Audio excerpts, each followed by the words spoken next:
the disciple will not perceive that, in other words, through the mantra that the Guru has spoken in my ear, the disciple will not perceive immediately this phenomenon, but it will gradually understand everything by surrender, by seva, Guru Bhakti, and by meditating upon the mantra.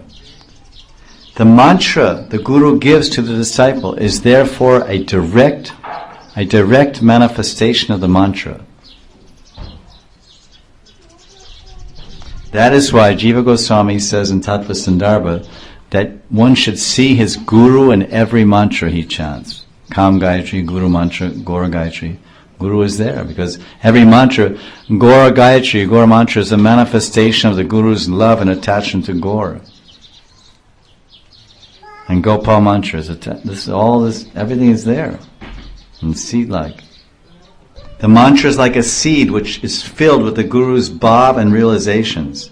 This seed of bhakti placed in a disciple's heart at the time of initiation takes root and grows into a beautiful tree of pure devotion, laden with sweet, tasty fruits of Krishna Prem.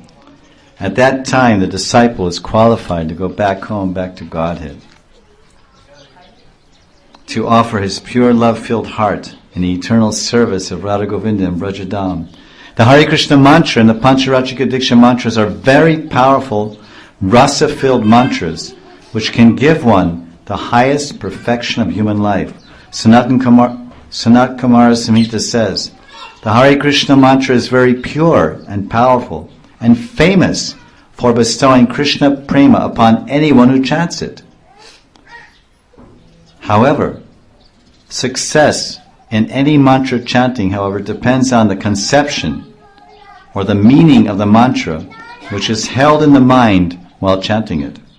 The Hare Krishna Mahamantra, Gopal Mantra, Kam Gayatri are full of Radha and Krishna. If one sincerely chants these mantras with the understanding that Radha and Krishna are personally present there, enjoying their Braja Leela, then one will attain their eternal loving service in the spiritual world.